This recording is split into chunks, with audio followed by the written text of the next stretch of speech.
হুগলির কামারপুকুরে মা শারদার জন্মতিথি উদযাপন ১৭২তম জন্মতিথিতে ভক্তদের সমাগম। সকাল থেকেই সেই ছবি ধরা পড়েছে কামারপুকুরে এবং দূর দূরান্ত থেকে দর্শনার্থীরা তারা আসছেন এবং মায়ের যে আবির্ভাব তিথি সেই আবির্ভাব তিথিতে কিন্তু তারা রয়েছেন। দীপাঞ্জন রায় রয়েছেন আমাদের প্রতিনিধি। দীপাঞ্জন, বিশেষ কি অনুষ্ঠানের আয়োজন করা হয়েছে মা শারদার আবির্ভাব তিথিতে? দেখো, প্রথমেই বলে রাখি, এটি মা শারদার ১৭২তম জন্মতিথি এবং হুগলির কামারপুকুর পুণ্যভূমি রামকৃষ্ণ মঠেতে এই মায়ের তিথি উদযাপন চলছে।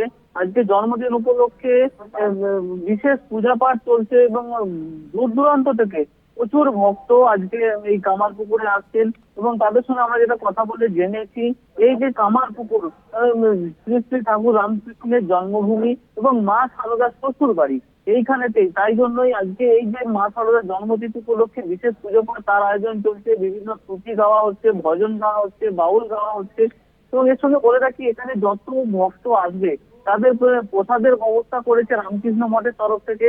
এর পাশাপাশি যারা কামারপুকুর আসছে তারা এখান থেকে প্রায় ৬ কিলোমিটার দূরে মায়ের জন্মভূমি জয়রামবাটি সেইখানেও তারা যাচ্ছেন এবং এই জন্মতিথি উপলক্ষে তারা সেখানে উপভোগ করছেন। এর পাশাপাশি বলে রাখি, কামারপুকুর থেকে ৪ কিলোমিটার দূরে গড় আন্দোলন ইতিহাস প্রসিদ্ধ স্থান, সেখানে যেটা কথিত আছে সাহিত্য সম্রাট বঙ্কিমচন্দ্র চট্টোপাধ্যায় এইখানেতেই দুর্গেশ নন্দিনী যে সমগ্র সেটি রচনা করেছিলেন।